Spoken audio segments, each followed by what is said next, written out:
Hi guys, আসসালামু আলাইকুম। Ruby kitchen হাউসে আপনাদের সবাইকে স্বাগতম।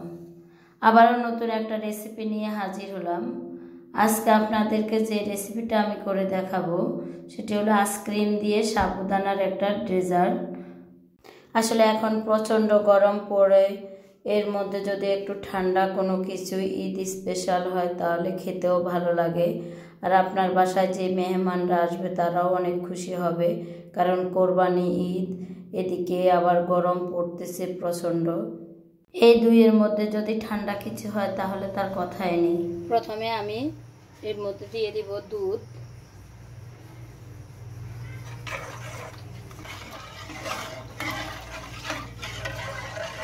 দুধ গলিয়ে নিব।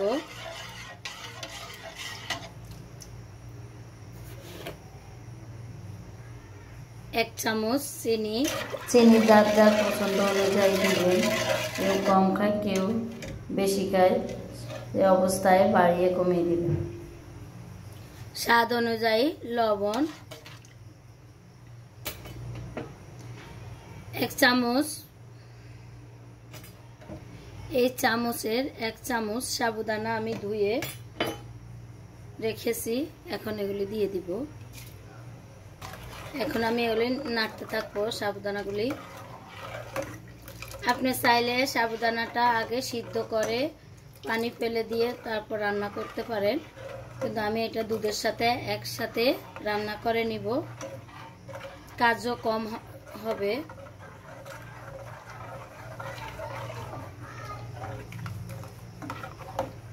আমি বলক আসা পর্যন্ত নাড়তে থাকবো, তা না হলে নিচে সাবুদানাগুলি লেগে যাবে। 1 মিনিটের মতো নাড়ার পর এখন দেখুন সাবুদানাগুলি বলক আসতেছে।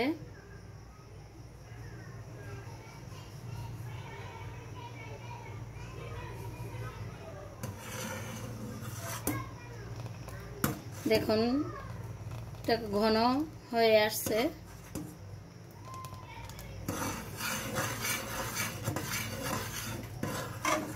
আমি এটা 2 মিনিট রান্না করে নিব।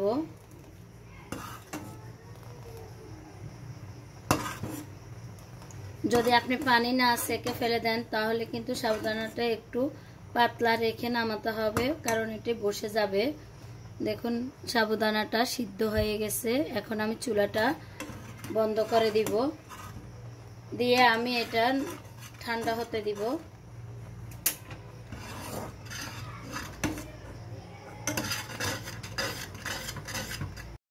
তো আমি সাবুদানা ঠান্ডা করে নিয়েছি। এর ফাঁকে আমি সিরাপ তৈরি করে নিয়েছি, সবুজ কালারের সিরাপ, আর আমি লাল কালারের সিরাপ তৈরি করে নিয়েছি। এখন আমি একটা গ্লাসে নিয়ে প্রথমে সবুজ কালারের সিরাপটা দিয়ে দিব। আমি এখানে সিরাপ দিয়ে দিব 2 চামচ। এরপর আমি সাবুদানা দিয়ে দিব।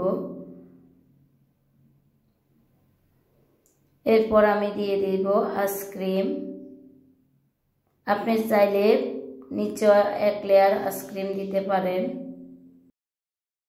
তা আমি উপরে আবার আইসক্রিমের উপরে লাল রঙের সিরাপটা দিয়ে দিব। এর উপরে আবার একটু সবুজ কালারের দিয়ে দিব। দেখতে দারুণ হয়েছে, আপনারাও বাসায় এটা তৈরি করবেন। এখন আমি আরেকটা লাল কালারের যে ওটা দিয়ে ডেকোরেশন করে নিয়েছি। এখন আমি একে একে আইসক্রিম দিব। এখন আমি আপনাদেরকে একটু খেয়ে দেখাচ্ছি দেখতে কতটা সুন্দর হয়েছে। আপনারাও বাসায় ট্রাই করবেন। আমার এই রেসিপি যদি আপনাদের কাছে ভালো লেগে থাকে অবশ্যই সাবস্ক্রাইব করবেন, লাইক দিবেন, ফ্যামিলির সবার সাথে বেশি বেশি করে শেয়ার করবেন। আল্লাহ হাফেজ। সবাই ভালো থাকবেন, সুস্থ থাকবেন।